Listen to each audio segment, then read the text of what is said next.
সারাদিন ঘোরাঘুরি আর আনন্দে কাটানোর পর অবশেষে বাড়ি ফেরার সময় হলো। ছোট একটি পরিবার, মা বাবা ও তাদের একমাত্র কন্যা সন্তান কয়েকদিন বেড়ানো শেষ করে ট্রেনে করে বাড়ি ফিরল। দীর্ঘ যাত্রার পর সন্ধ্যার দিকে তারা নিজেদের শহরের স্টেশনে নামল।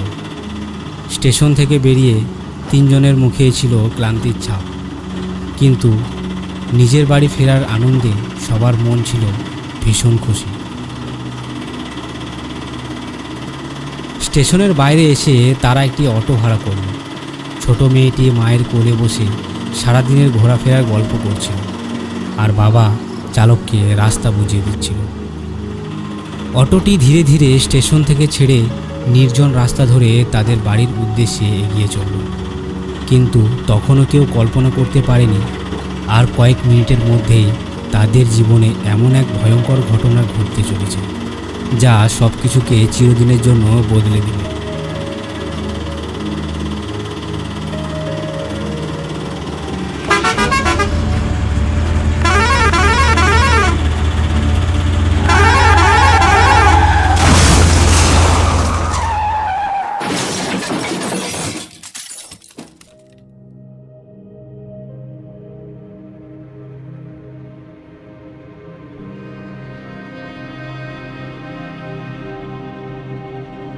কিছুক্ষণ পর হঠাৎ পেছন থেকে প্রচণ্ড গতিতে একটি বিরাট ট্রাক এসে নিয়ন্ত্রণ হারিয়ে অটোটিকে সজোরে ধাক্কা মারে। ধাক্কায় অটোটি রাস্তায় উল্টে পড়ে যায়, আর ট্রাকটি এক মুহূর্ত না থেমে অন্ধকারে পালিয়ে যায়। চারিদিক শুধু নীরবতা। পুরো পরিবারটা রক্তাক্ত অবস্থায় পড়ে আছে। আশেপাশে কোনো মানুষের দেখা নেই। ছোট বাচ্চাটি অটোর তলায় চাপা পড়ে মারা গেল। তারা সবাই আস্তে আস্তে মৃত্যুর দিকে ঢলে পড়ল। পুলিশ অনেক চেষ্টা করার পরেও সেই ট্রাকের কোনো খোঁজ পায়নি। মামলাটি ধীরে ধীরে চাপা পড়ে যায়। কিন্তু সেই ঘটনা এখানেই শেষ হয়নি। দুর্ঘটনার ঠিক 7 দিন পর থেকে অদ্ভুত ঘটনা ঘটতে শুরু হয়। যে রাস্তাটায় দুর্ঘটনা ঘটেছিল, গভীর রাতে অনেক ট্রাক চালক সেখানে দেখতে পেত রাস্তার ধারে একটি ভাঙাচোরা অটো দাঁড়িয়ে আছে, আর সেখান থেকে শোনা যেত একটি বাচ্চা মেয়ের কান্নার আওয়াজ, যেন কেউ সাহায্য চাইছে। অনেকে দয়া করে গাড়ি থামাতেন, কিন্তু কাছে যেতেই বাচ্চার কান্না বন্ধ হয়ে যেত, আর অটোটি ধীরে ধীরে অদৃশ্য হয়ে যেত।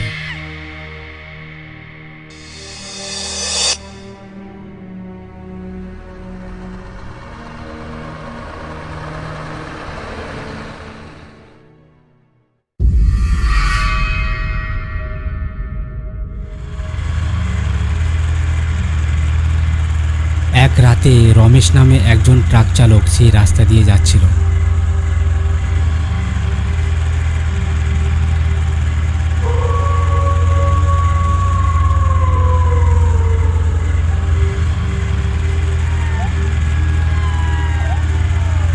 হঠাৎ সে পেছনে তাকিয়ে দেখল একটি ভাঙা অটো তার ট্রাককে অনুসরণ করছে।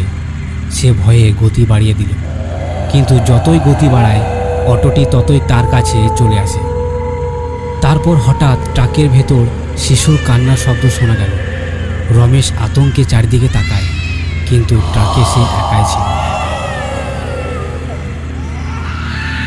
কিছুক্ষণ পর সেই অটো ট্রাকের পাশে চলে আসে, আর সে দেখতে পায় একটা বাচ্চা মেয়ে ভয়ঙ্কর রূপ নিয়ে অটোর পিছনের সিটে দাঁড়িয়ে আছে, আর অটো নিজে নিজেই দ্রুত গতিতে ছুটছে।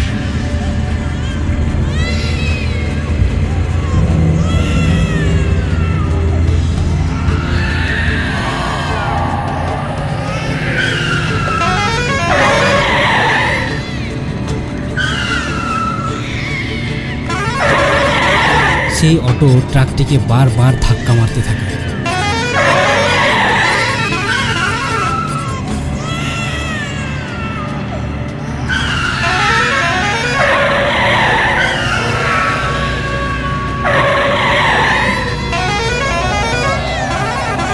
কিছুক্ষণ পর সেই পরের মুহূর্তে স্টিয়ারিং নিজে থেকে ঘুরে গেল, ট্রাকটি রাস্তা ছেড়ে একটি বড় গাছে ধাক্কা মারে।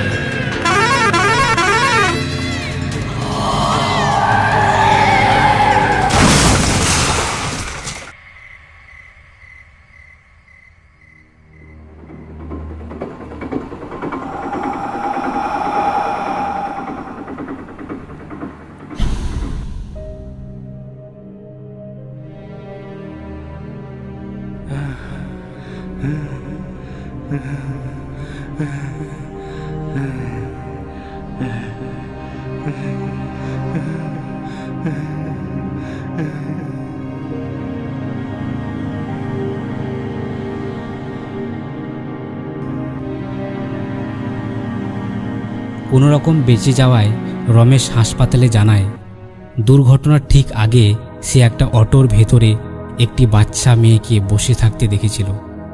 তার চোখে ছিল শুধু প্রতিশোধের আগুন। তারপর আরও কয়েকজন ট্রাক চালক সেই একই অভিজ্ঞতা বলতে থাকে।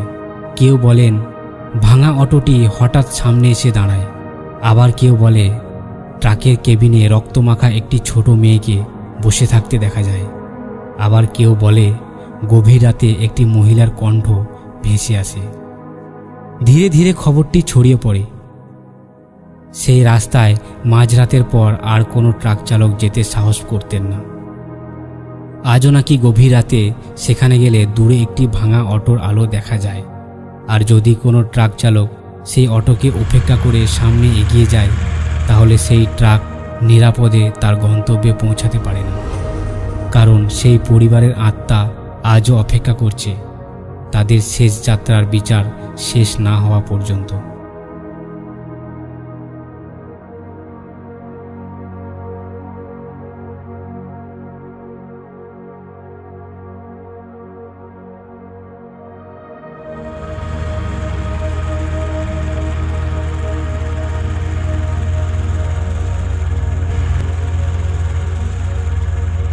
আজকের মতো গল্প এখানেই শেষ করছি।